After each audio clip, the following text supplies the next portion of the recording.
بسم اللہ الرحمن الرحیم، الصلاۃ والسلام علیکہ یا رسول اللہ وعلی آلک و صحابک یا حبیب اللہ، اللہم صلی علی محمد وعلی آل محمد، صلی اللہ علیکہ یا محمد نور من نور اللہ۔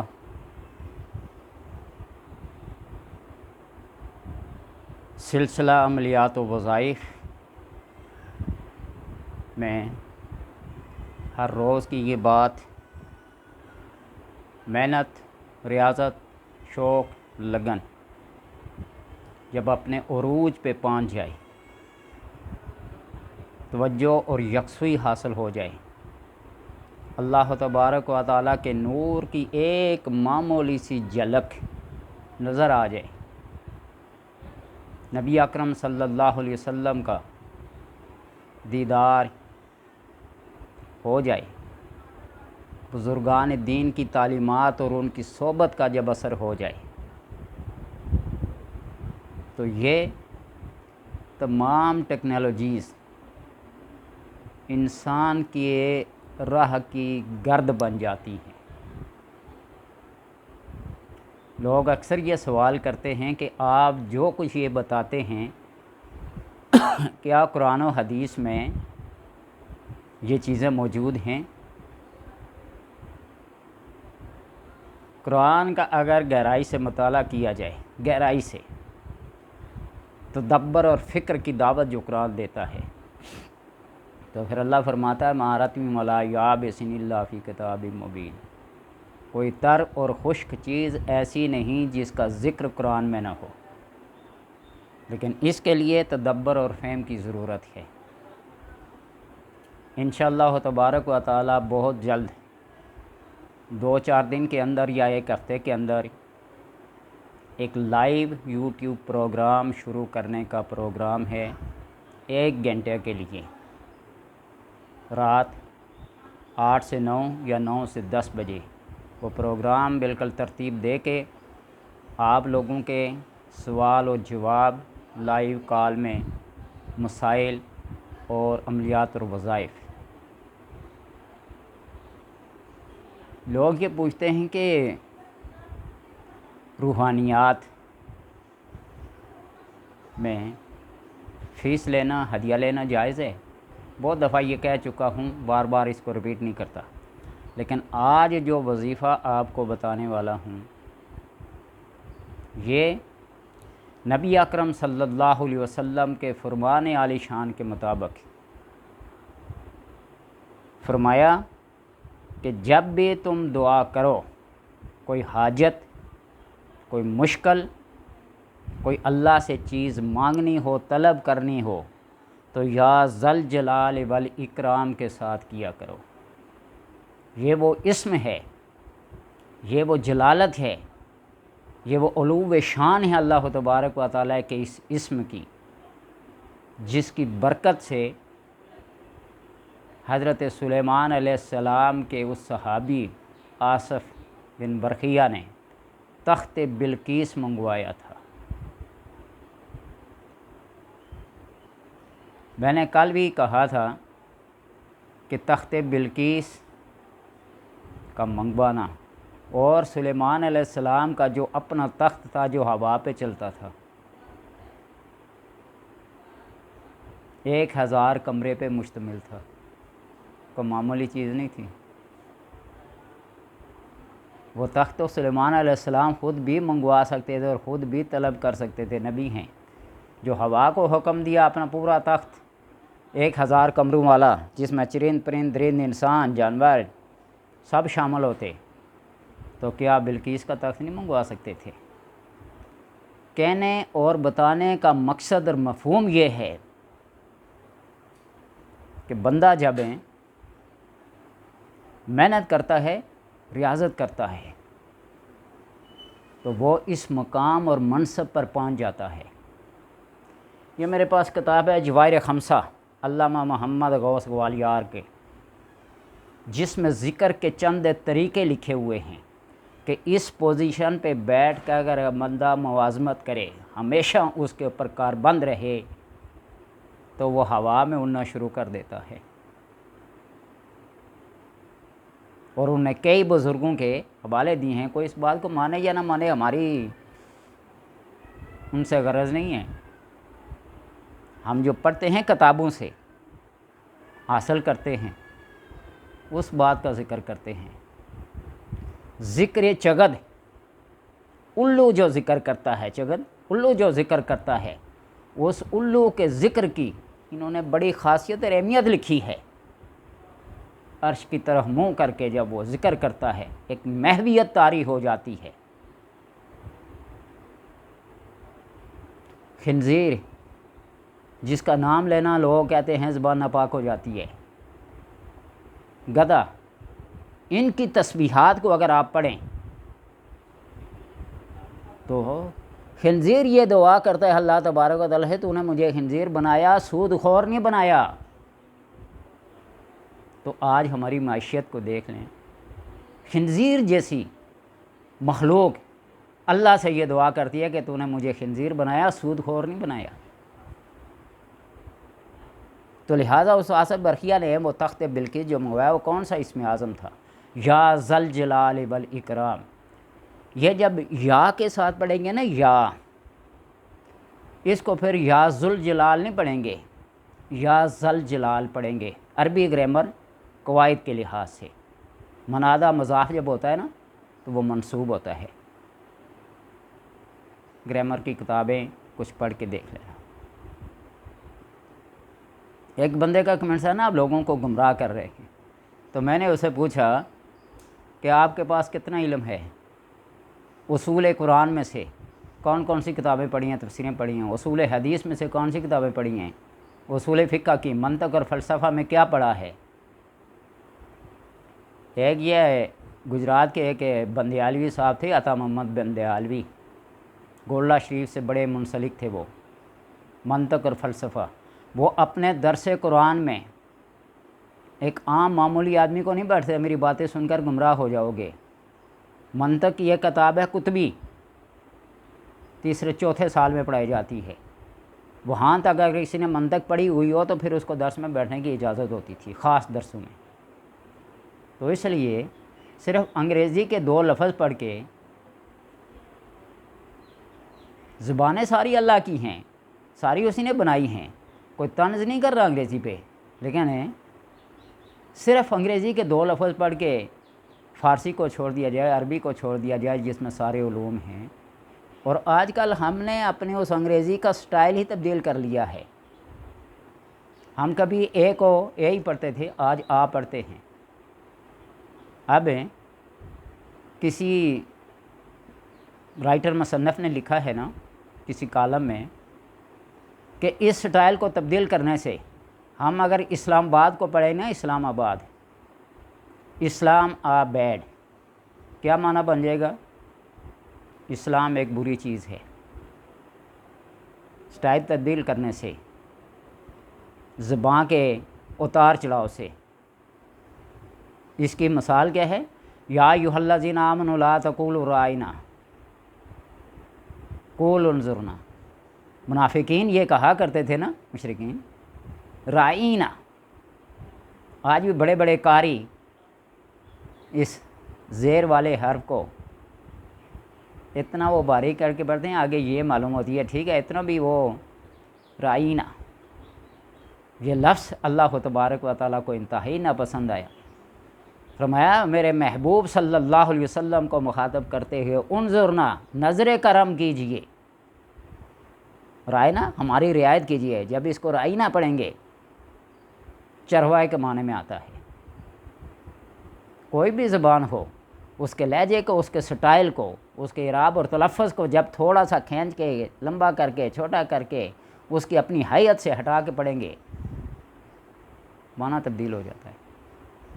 بہرحال اس کو یا ذل جلال پڑھیں گے، یا ذل جلال والاکرام۔ یہ اسم ایک قبولیت کے ساتھ خاص ہے۔ رب سے اگر کوئی بات منوانی ہو، اپنی حاجت پیش کرنی ہو، اس سے گفتگو کرنی ہو، اس سے مکالمہ کرنا ہو، اپنی فریادیں اس تک پہنچانی ہوں، اپنے گلے اور شکوے اسے کرنے ہوں۔ یا ذا الجلال والاکرام، یہ دعا جب ہم پڑھتے ہیں نا فرضوں کے بعد، اللہم انت السلام و منک السلام و الیک یرجع السلام حینا ربنا بالسلام و ادخلنا دار السلام تبارکت ربنا و تعالیت یا ذا الجلال والاکرام، یہ دعا قبولیت کے درجے کو پہنچ جاتی ہے۔ پھر تو پہلے بتایا تھا کہ جب اللہ تبارک و تعالیٰ کسی ایک چیز کو قبول کرتا ہے تو پھر اس قبولیت کے بعد اگلی چیز کی توفیق دیتا ہے۔ تو لہٰذا نبی اکرم صلی اللہ علیہ وسلم نے اپنی امت کو سکھایا یا ذا الجلال والاکرام،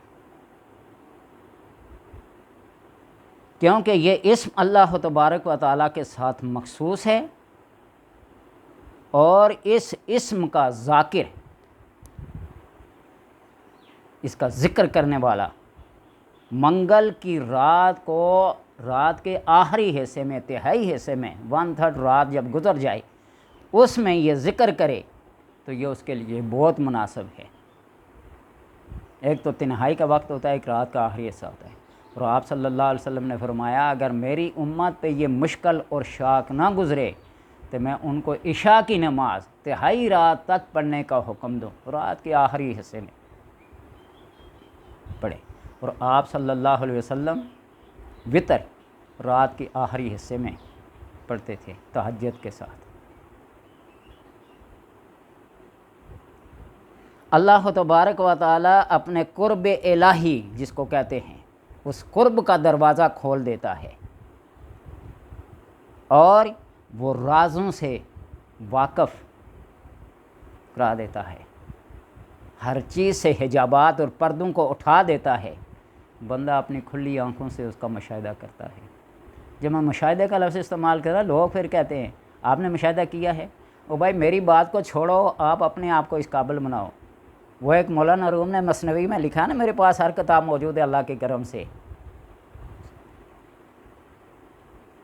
وہ رات کو گیدڑ نکلتا نا، گیدڑ، ایک گیدڑ آواز لگاتا ہے، اس کے پیچھے سارے بولتے ہیں، اور وہ گیدڑ جو آواز لگاتا ہے نا،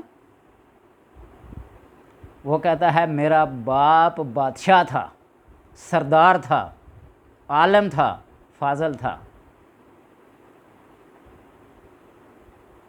باقی جو گیدڑ اس کے پیچھے بولتے ہیں وہ اس کو یہ کہتے ہیں وہ تو تمہارا باپ عالم تھا، فاضل تھا، بادشاہ تھا، ولی تھا، جاہل تھا، جو بھی تھا وہ تو وہ تھا، تم بتاؤ کہ تم کیا ہو۔ مولانا روم کے مثنوی میں بڑے دلچسپ چھوٹی چھوٹی باتیں لیکن ایسی فہم اور آسان کر کے لکھی ہیں کہ ہر بندہ ان کو کیا کر لے، سمجھ لے۔ شیخ سعدی رحمۃ اللہ تعالیٰ، اس لیے مجھے چھوڑو کہ میں کیا ہوں، میں نے یہ کیا ہے یا نہیں، تم اپنی بتاؤ تم کیا ہو۔ ذرا وہ ایک آرمی کے کرنل صاحب تھے نا، SCO کے کمیونیکیشن کے کرنل صاحب تھے، خادم حسین ان کا نام تھا۔ یہ ہمارے راولپنڈی میں قاسم مارکیٹ بڑی مشہور ہے، وہاں وہ ہوتے تھے۔ ہمارے گاؤں کا ایک اتفاقی ان کا خدمت گار کہہ لیں، بٹپین کہہ لیں، مجھے نہیں پتہ کیا کہتے ہیں وہ، اس کو کہیں میرے بارے میں علم ہوا نا تو وہ مجھے کہنے لگا، وہ ایزی چیئر پہ یوں گھوم گھوم کے بیٹھا ہوا تھا، کہنے لگا جی میں روحانیت سیکھنا چاہتا ہوں۔ تو میں نے کہا جی ہمارے ہاں روحانیت مری روڈ والی نہیں ہے، ہمارے پنڈی میں مری روڈ بڑا مشہور ہے نا، مری روڈ والے نہیں ہیں۔ کہنے لگا جی کیا مطلب؟ میں نے کہا مری روڈ پہ جائے نا تو ہر دوسری دکان پہ بورڈ لگا ہوگا بڑے بڑے نجومیوں کا، بڑے بڑے عاملوں کا، بڑے بڑے کاملوں کا، 2 منٹ میں محبوب آپ کے قدموں میں، الجھے مقدمات کا حل سیکنڈوں میں۔ میں نے کہا وہ والی روحانیت ہمارے پاس نہیں ہے۔ ہم سب جب روحانیت سیکھیں گے تو آپ کو یہ ایزی چیئر، آپ کو یہ مس کا کھانا، یہ بکرے، یہ چھترے، ان کا گوشت کھانا، یہ مرگن قسم کی غذائیں چھوڑ کر وہ کھجور کی چٹائی پہ بیٹھنا پڑے گا، قالین یا مسلح یا گالیچے پہ نہیں، خشک روٹی پانی کے ساتھ کھانی پڑے گی۔ پھر اگر کوئی روحانیت کا ذرہ مل گیا تو مل جائے گا، ٹھیک ہے۔ وہ غوث پاک کا بے شک ہے، لوگ طنز کرتے ہیں، تنقید کرتے ہیں، جو مرضی کرتے رہے، غوث غوث ہے، عبد القادر ہے، جیلانی ہے، دستگیر ہے، کوئی مانے یا نہ مانے۔ ایک بوڑھی خاتون نے آ کے اپنے بچے کو وہاں رکھا نا، تو جب چند عرصے کے بعد دیکھنے کے لیے گئی تو وہ دسترخوان پہ جو گوشت کھا کے ہڈیاں چھوڑتے وہ کھاتا، بالکل سوکھ کے لکڑ بن گیا۔ میں نے کہا عبد القادر، میں نے تو اپنے بیٹے کو اس لیے یہاں چھوڑا تھا، مرغن قسم کی غذائیں آپ کے ساتھ کھائے گا، موٹا تازہ ہوگا۔ عبد القادر نے اس ہڈیوں کے اوپر توجہ کی نا، وہ پھڑ پڑھاتا ہوا مرغا یا مرغی جو بھی تھا وہ دسترخوان پہ کھڑا ہو گیا۔ تو فرمایا کہ تمہارا بیٹا جب اس مقام پہ پہنچے گا پھر جو مرضی کھائے۔ آپ سے پوچھا نا کسی نے، آپ کا قصیدہ ہی بڑا مشہور ہے نا، اس میں درست العلم حتی صرت کتبا، میں نے علم پڑھا اور اس علم کے سبب سے میں مقام کتبیت پر پہنچ گیا۔ علم پڑھو، محنت کرو، اللہ تبارک و تعالیٰ مراتب کو بلند کرتا جاتا ہے۔ ایک عرابی نے رکوع میں جب سیدھا کھڑے ہوتے ہیں، رکوع سے قوموں کی حالت میں جاتے ہیں، تو کیا کہتا ہے امام صاحب سمیع اللہ لمن حمدہ، تو مقتدی کیا کہتے ہیں ربنا لک الحمد، ربنا ولک الحمد، واو کے ساتھ پڑھیں یا صرف لک الحمد پڑھیں، حروف کا جتنا اضافہ کرتے جائیں گے ثواب ملتا جائے گا۔ اس نے یہ پڑھا ربنا لک الحمد حمدن کثیرن طیبا مبارکن فیہ ملأ السماوات والارض وملأ ما شئت من شیء۔ تو آپ صلی اللہ علیہ وسلم نے جب یہ کلمات اس اعرابی کی زبان سے سنے تو آپ نے فرمایا کون ہے یہ کلمات کہنے والا؟ تو اس اعرابی نے کہا یا رسول اللہ صلی اللہ علیہ وسلم میں ہوں۔ تو ارشاد ہوا کہ میں نے 70 فرشتوں کو دیکھا جو اسے لکھ رہے تھے۔ اور بندہ پڑھتا نا یا رب لک الحمد کما ینبغی لجلال وجہک و عظیم سلطانک، فرشتے عاجز ہو جاتے ہیں، اللہ سے پوچھتے ہیں اللہ کیا لکھیں اس کا ثواب؟ تو اللہ پھر فرماتا ہے اس کو میرے اوپر چھوڑ دو، میں جو چاہوں دوں۔ جز اللہ عنا محمد صلی اللہ علیہ وسلم، جز اللہ عنا محمد صلی اللہ علیہ وسلم ما ہوا اہلہ، جز اللہ عنا محمد صلی اللہ علیہ وسلم ما ہوا اہلہ۔ جو یہ درود پڑھتا ہے نا تو 70,000 فرشتے لکھنے لگ جاتے ہیں اس کے ثواب کو۔ تو اس لیے یہ نہ کہا کریں کہاں لکھا ہوا ہے، کہاں قرآن میں ثابت ہے، کہاں حدیث میں ذکر ہے، کہاں وہ داغا تعویذ آپ صلی اللہ علیہ وسلم نے دیا، آپ نے پڑھا کیا ہے؟ میرے پاس لائبریری میں وہ کتابیں بھی موجود ہیں، یہ پڑھی ہیں ہدایت المستفید جو عبد الوہاب نجدی کے کسی شاگرد نے یا اس نے خود لکھی ہیں، احادیث کے ذریعے سے تعویذات کی نفی کی ہے۔ میرے پاس یہ کتاب بھی موجود ہے جس میں ترمذی شریف کے حوالے سے حضرت عثمان رضی اللہ تعالیٰ عنہ سے روایت ہے، نظر لگنے کے لیے کالا ٹیکا ٹھوڑی پہ لگا لو، ماتھے پہ لگا لو، کالک کا ضد مائیں، تعویذ لٹکانے والے بچوں کو 6 سال کی عمر تک کے لیے۔ حضرت امام حسن اور حسین حسنین کریمین کو آپ کیا کرتے تھے؟ چھوڑا کریں ان باتوں کو۔ تاتاری فتنے کے بعد نا کچھ ہماری کتابوں میں بھی کیا ہو گیا ہے، رد و بدل ہو گیا ہے۔ اور جب سے یہ سیٹلائٹ کا کام شروع ہوا نا، سوشل میڈیا، تو پھر ہر بندہ مفتی ہے، ہر بندہ عالم ہے، حافظ ہے، قاری ہے، مجدد ہے، جو مرضی سے کہہ لیں مقابلہ نہیں کر سکتے۔ جس نے کبھی مسجد کا رخ بھی نہ کیا ہو زندگی میں وہ بھی بڑی اسلامی پوسٹیں لگاتا ہے۔ جس نے کبھی زندگی بھر روزہ نہ رکھو وہ بھی افطاری کے مسائل اور فضائل کو بڑی فصیح زبان میں بیان کرتا ہے۔ جس نے کسی فقیر کو 1 روپیہ تک نہ دیا ہو وہ بھی سخاوت کے بڑے چرچے کرتا ہے۔ تو لہٰذا پہلے اپنے آپ کو دیکھیے ہم کون ہیں۔ فلا تزکوا انفسکم، سورہ مزمل پڑھ کے دیکھے، سورہ نجم۔ اللہ تبارک و تعالیٰ جانتا ہے کہ تمہیں کس چیز سے پیدا کیا گیا ہے۔ فلا تزکوا انفسکم، تم اپنے آپ کو اتنا پاکیزہ نہ کرو۔ اللہ تبارک و تعالیٰ سمجھنے کی توفیق عطا فرمائے۔